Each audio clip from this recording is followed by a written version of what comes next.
This is Inside Indiana Business Radio for Monday, September 30th, 2024. I'm Marek Mazurek.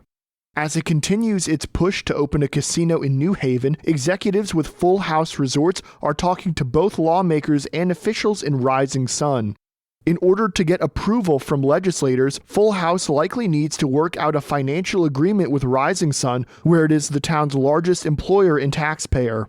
Full House Chief Development Officer Alex Stoliar said the company intends to make payments to Rising Sun for 20 years in an agreement traditionally called a hold harmless clause. When we first undertook this, we said it is very clear that this is going to be a huge win for the state of Indiana. This is going to be a huge win for New Haven and Northeast Indiana. But we also need this to be a win for Rising Sun in Ohio County. I will say in a broad sense that the aim is for them to be better off with the relocation than they are today. Stoliar characterized Full House's conversations with legislators as, quote, overwhelmingly supportive, end quote, though at a public meeting last week, many New Haven locals expressed a range of concerns about a casino coming to their town. If Full House does get the green light to move its license, construction on the first phase of the project would take approximately 2.5 years. Real Inc. Corp., a fast-growing real estate technology firm based in Carmel, has been acquired by Irving, Texas-based Grace Hill. Financial terms of the deal, which closed September 20th, were not disclosed. Real Inc.'s platform allows apartment management companies to offer live virtual property tours, virtual staging of properties, and pre-recorded virtual property tours. Real Inc. was founded in 2012 and had 37 employees pre-acquisition. All those employees, including the company's founders, will remain on with Grace Hill after the acquisition. From the number one source for Indiana business news, this is Inside Indiana Business Radio. Indiana, your bold future starts here. IBJ Media, Inside Indiana Business, and the Indiana Economic Development Corporation invite you to the Engage Indiana series, presented by CareSource, Indiana University, and Old National Bank. With an unrelenting focus on growing Indiana's economy, our Engage Indiana events take place in every region of the state.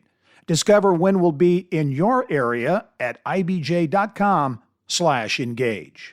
Carmaker Stellantis, the world's fourth largest automaker, slashed its earnings forecast on Monday, citing investments to turn around its U.S. operations amid a wider industry slump and increased Chinese competition. Stellantis said it was accelerating efforts to turn around North America, including bringing dealer inventory levels to no more than 300,000 vehicles by the end of the year, instead of the first quarter of 2025 as previously planned.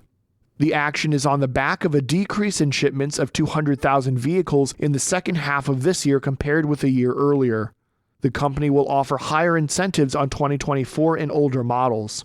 In its profit warning, Stellantis said it expected to finish the year with a negative cash flow of between $5 and $11 billion. Stellantis has about 11,000 salaried workers in the U.S. at 20 plants. 4 of them are in Kokomo, and they employ more than 6,000 workers. Indianapolis-based Groundbreakers LLC is growing its footprint with a new office in Fairfield, Ohio. The utility management services company says it has invested $3 million in the new operation and added a small number of jobs. Groundbreakers provides hydro excavation, jetting, and private locating services for clients in a variety of sectors. Owner and president Andrea Sloan called the move the next natural step for the company and a key part of its growth strategy in the Midwest. The new Ohio location has 7 newly hired employees, bringing the company's total headcount to more than 60.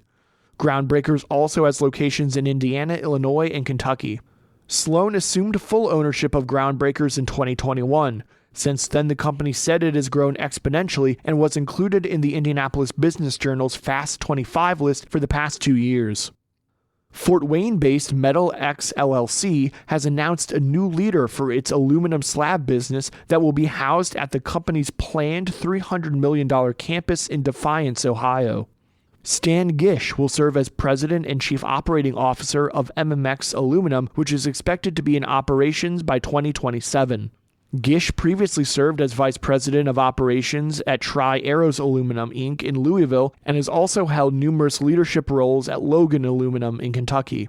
MetalX announced in January that it has selected a 190-acre site in the northwest Ohio City for the project. The project is expected to create 180 jobs.